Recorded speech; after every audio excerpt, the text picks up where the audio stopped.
Imagine for a second, you go to the pharmacy, right, to pick up just a tiny everyday tube of lip balm. Right, just for chapped lips or whatever. Exactly. You just need local relief and you don't even think twice about it. But then, right there, printed on the side of this little plastic tube, Hmm. is this massive, bold warning label telling you that using it could cause, a heart attack, a stroke, or even cancer. Yeah, you would probably just drop it right there on the counter. I definitely would.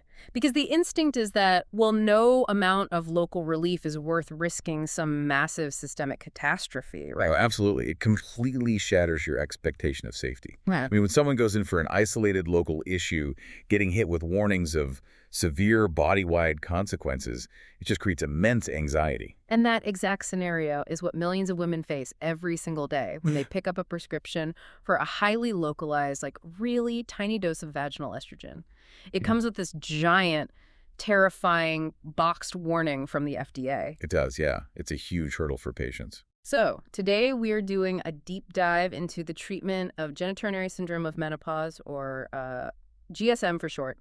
And we are pulling from a massive stack of sources for this one. We really are. We're looking at the official FDA prescribing information labels for drugs like Premarin, Estras, and Vegafem, and we are pairing those with safety warnings from the European Medicines Agency, plus these deeply technical pharmacokinetic studies. And some official position statements too, right? Exactly. From major medical bodies like the North American Menopause Society and ACOG, the American College of Obstetricians and Gynecologists. Which is great because our mission today is to basically cut through those terrifying boxed warnings and demystify the actual risk of what the medical community calls systemic spillover. Right, the idea of the medication traveling beyond the target area. Exactly. We need to figure out how much estrogen is actually entering the bloodstream when you compare, say, traditional high-dose vaginal creams to the more modern low-dose tablets.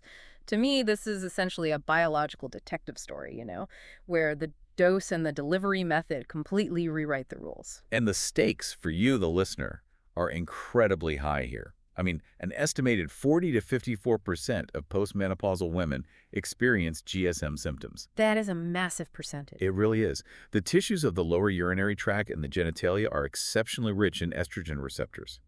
So when ovarian function naturally stops and estrogen levels plummet during menopause, those tissues undergo these drastic structural changes. We are talking about like severe dryness, irritation, and pain during intercourse, right? Exactly. Symptoms that can profoundly impact daily life and relationships.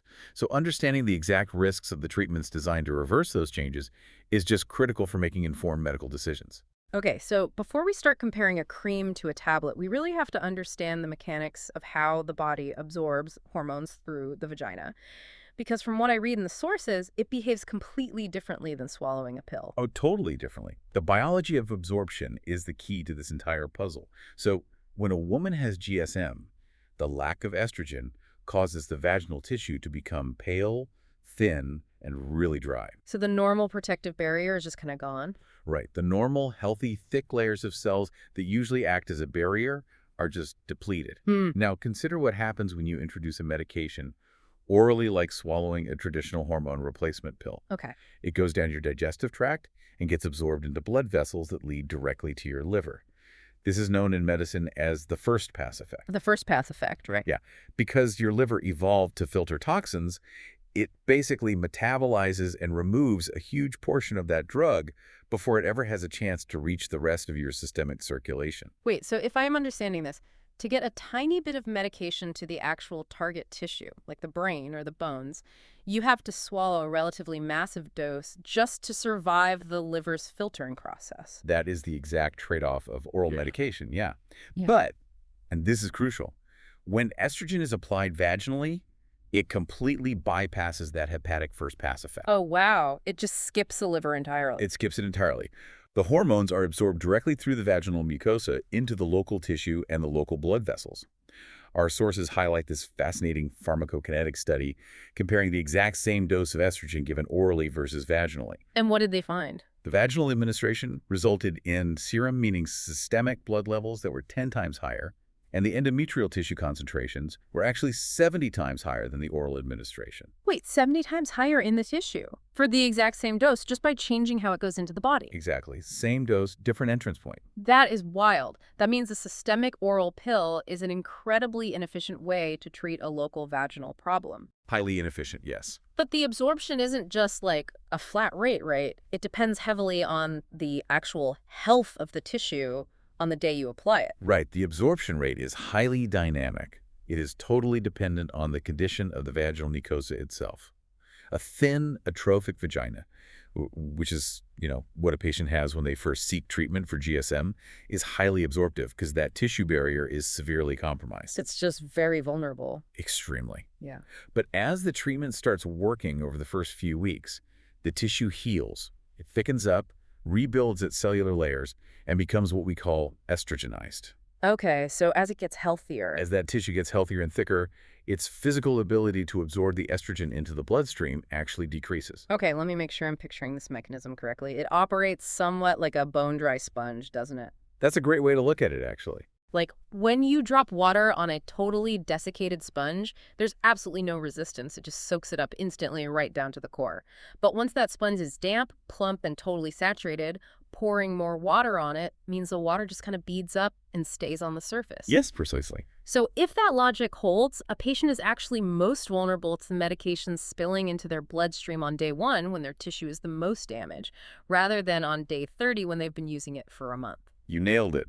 Medical researchers actually refer to this phenomenon as the atrophy paradox. The atrophy paradox, I like that. Yeah, the tissue is indeed most vulnerable to systemic spillover at the very beginning of the treatment journey.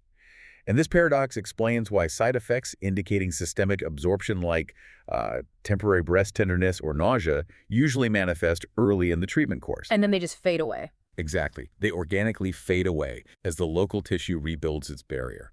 This shifting baseline is also why measuring pharmacokinetics, which is just the study of how a drug moves through the body over time, is notoriously difficult for these treatments. Because the body itself is changing while you're measuring it. Right. Measuring blood levels on day 2 of a trial yields a wildly different pharmacokinetic profile than measuring on day 90. Okay, so we have established how the body absorbs this medication. The tissue is basically a highly variable sponge, and we are completely bypassing the liver's security checkpoint. Correct. So what does this mean when we evaluate the traditional treatments? Let's look at the high-dose creams like Premarin and Estros. Because these have been on the market for decades, they're heavily prescribed, but according to our sources, they are currently raising alarm bells internationally. Yeah, the concern surrounding creams really comes down to a combination of confusing clinical dosing and undeniable pharmacokinetic data showing significant systemic spillover. The dosing mechanism itself is, well, it's inherently problematic. Well, the dose of the active estrogen is measured in milligrams, but the base cream that carries it is measured in grams, and it's typically delivered by a patient squeezing a tube into a plastic applicator with fractional markings. Yeah, I was looking at diagrams of these applicators in the sources, and it is essentially just a plastic plunger. That's exactly what it is. I mean, trying to accurately measure 1/4 of a gram of cream in a dark bathroom at night does not seem like a precision medical exercise. It seems incredibly easy to accidentally apply double the intended dose. It lacks any real precision, absolutely. Yeah. And furthermore, we have to look at the active ingredients here. Many of these creams use what are called conjugated estrogens. Conjugated estrogens. Okay, what does that mean? Instead of a single synthesized molecule of estradiol, conjugated estrogens are a complex mixture of different estrogen compounds, which are actually traditionally derived from the urine of pregnant mares. Wow. Okay. Yeah, and because it's a blend, predicting exactly how it will behave in the human bloodstream adds just another layer of complexity. When we look at the data for these high-dose creams, the systemic exposure is substantial. Give me some numbers. How substantial? One study tracking a 0.2 milligram dose of estradiol cream showed that blood levels rose from a baseline of 16.6 picograms per milliliter up to 37.2 picograms per milliliter after 3 weeks of use. Okay, let's just pause on those numbers for a second to give them some context. If a postmenopausal woman is sitting at a baseline of 16.6 picograms per milliliter, her ovaries are effectively retired. Right, that's a classic postmenopausal level. So spiking that up to 37.2, I mean, that isn't just a minor fluctuation. That sounds like you're waking the systemic environment back up. It does. A level of 37.2 pushes a patient completely out of the normal postmenopausal range. Yeah. And the European Medicines Agency, the EMA, recently conducted a safety review of this exact issue. And what did they decide? They concluded that high-strength creams, specifically those containing 100 micrograms of estradiol per gram, can result in blood levels up to 5 times above the normal postmenopausal upper limit, Yeah. which they define as roughly 10 to 20 picograms per milliliter. 5 times the upper limit. Yes. I mean, that is undeniable systemic spillover. At that point, the estrogen is no longer staying local to the tissue. It is circulating through the heart, the brain, the breast tissue, everywhere. Exactly. And because of that documented systemic circulation, the EMA issued a strict regulatory mandate. They ruled that high-strength estradiol creams can now only be prescribed for a single maximum treatment period of just 4 weeks. 4 weeks. That's it. That's it. That's it. Their reasoning directly cited the well-documented risks associated with systemic hormone replacement therapy, notably blood clots, strokes, and hormone receptor-positive cancers. They decided the pharmacokinetic data just no longer justified long-term use. See, this presents a massive contradiction for patients in the United States. If the EMA is literally putting a 4-week stopwatch on these creams because the blood data shows way too much spillover, how are these creams still the go-to prescription here? It's a really complex situation. I mean, I'm looking at the American College of Obstetricians and Gynecologists guidelines in our stack, and they still tolerate the use of high-dose conjugated estrogen creams, even for women with a history of breast cancer. How can two major medical bodies look at the exact same pharmacokinetic data and arrive at completely opposite conclusions for a breast cancer survivor? It perfectly illustrates the tension between ideal pharmacology and established clinical practice. Creams are older, they're often generic, and they're currently the least costly option on the market. So it's an access issue. Largely, yes. Yeah. It makes them highly accessible for patients navigating insurance hurdles. Yeah. And they are undeniably effective at providing local relief for the symptoms of GSM. ACOG's stance really reflects a clinical prioritization of symptom relief, assuming that the systemic risk, even if it's elevated compared to baseline, remains relatively low in absolute terms. However, as our sources note, many pharmacologists express surprise at this tolerance. Because there are other options. Exactly. Given the availability of much lower dose alternatives that just do not carry the same systemic footprint, the conflicting guidance leaves patients navigating a very, very confusing landscape. Yeah, no kidding. So if the creams pose a documented risk for systemic spillover and the applicators are super imprecise, the logical move is to pivot to the modern alternatives, right? Let's look at the ultra-low dose tablets and inserts. What does the blood data show when we remove the messy cream and the plastic plunger from the equation? The pharmacokinetic contrast is honestly remarkable. Products like Vagifem, which is a 10 microgram vaginal tablet, or Invexi, which is a 4 microgram soft gel insert, deliver highly localized microdoses. And because the medication is contained within a physically fixed tablet or insert, the dosing is perfectly precise every single time a patient uses it. The guesswork of the applicator is entirely eliminated. Precision is one thing, but does a dose that small actually stay localized? Like, does it stay out of the bloodstream? The blood data confirms that it absolutely does. With these ultra-low-dose tablets, serum estradiol levels stay securely within the normal, untreated postmenopausal range. So under that 20 mark we talked about. Way under. Returning to that upper limit of 20 picograms per milliliter, studies show that the 10 microgram tablets result in a typical serum level of just 4.6 picograms per milliliter. Oh, wow. Yeah, and the 4 microgram insert results in levels under 4 picograms per milliliter.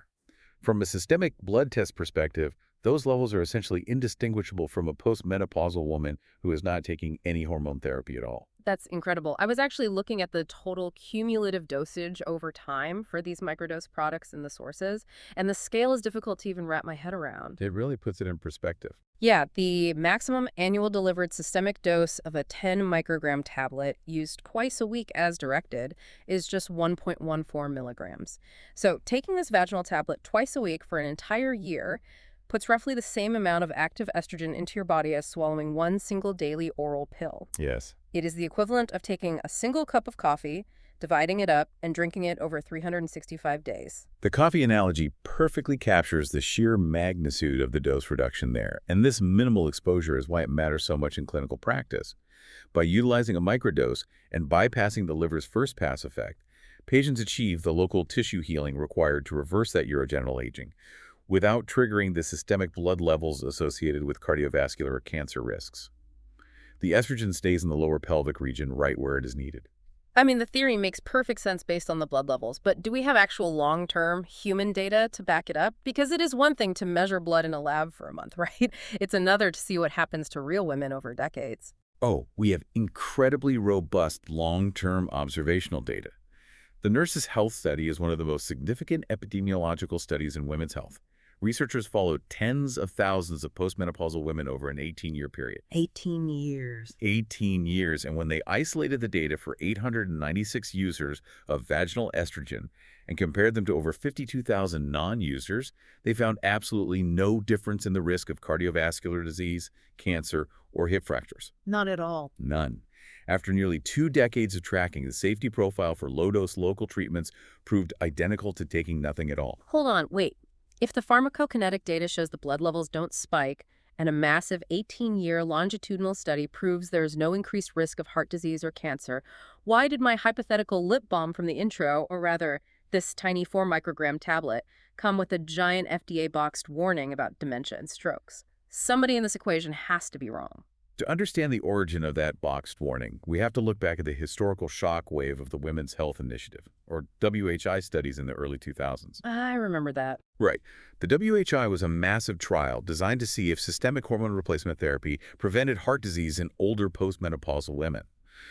But the trial was halted early because researchers actually detected a higher risk of breast cancer, stroke, and blood clots in the women taking the hormones. I vividly remember the fallout from that. It terrified an entire generation of women, basically overnight.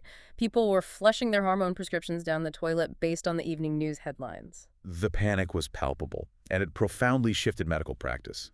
But as always, context is everything. The WHI was studying large, systemic doses of oral conjugated estrogens combined with synthetic progestin. The pills that go through the liver. Exactly. These were oral pills designed to circulate heavily through the entire body to treat hot flashes and prevent osteoporosis. The WHI was definitively not studying 4-microgram local vaginal inserts. However, the FDA operates using a regulatory framework called class-wide labeling. In their system, an estrogen is classified as an estrogen, regardless of whether it is an oral pill flooding the system or a microtablet just treating local tissue. I mean, I have to play devil's advocate here for the FDA for a second. They are responsible for protecting hundreds of millions of people. If a class of drugs shows a severe, life-threatening signal in a major national trial, isn't it their duty to mandate a warning across the entire class? That's the argument, yes. Like, they can't just assume a microdose is safe. The burden of proof has to be on the pharmaceutical companies to run new, isolated trials for the smaller doses, right? That is the precise regulatory logic the FDA relies on. It is a safety net designed to err on the side of absolute caution. The FDA's stance is that unless a manufacturer conducts new, extensive, and incredibly costly cardiovascular and cancer trials, specifically for the low-dose vaginal tablet to definitively prove the absence of risk, the class-wide warning stays. However, major medical societies argue that this particular safety net is causing active harm.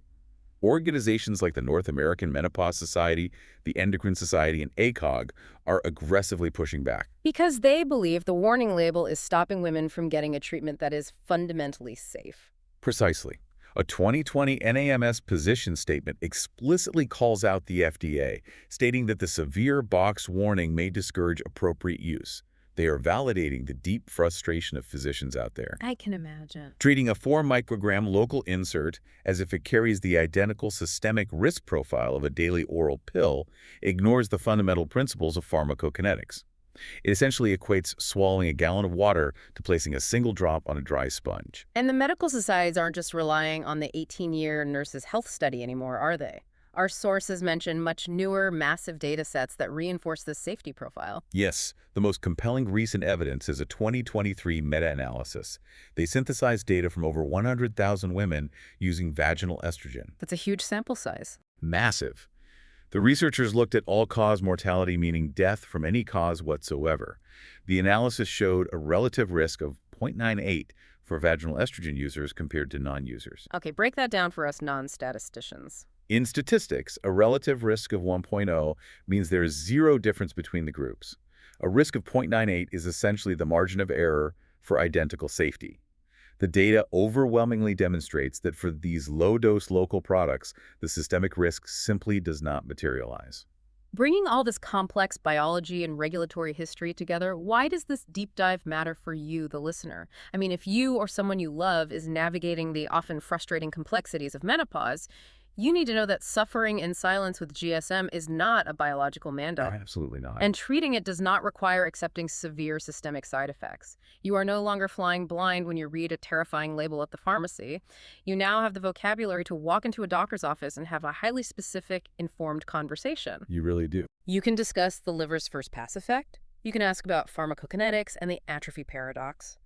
Most importantly, you understand the massive mechanical difference between a messy, high-dose cream that might spike your systemic blood levels and a precise, ultra-low-dose tablet that stays exactly where it is supposed to. Having an accurate understanding of risk is really the best defense against medical anxiety. Okay. And to leave you with a final thought on where this intersection of biology and technology is heading, we explored the atrophy paradox today, right? The biological reality that your vaginal tissue absorbs less estrogen as it heals and thickens. Right. Currently, a patient takes the exact same microdose on day 1 as they do on day 60, hoping the tissue barrier does its job. But imagine a near future where we integrate wearable biosensors or smart applicators that map the specific thickness of an individual's vaginal mucosa in real time. Oh, that would be amazing. What if your treatment device could automatically dial down the dose, microgram by microgram, dynamically adjusting to your body's healing process? We could effectively eliminate the risk of systemic spillover before it even has a physiological chance to happen, rendering those boxed warnings truly obsolete. Now, that is a future of personalized medicine I think we can all look forward to. The next time you see a warning label that seems wildly out of proportion to the tiny product in your hand, you'll know that sometimes, to understand the true risk, you have to look past the box and dive straight into the biology.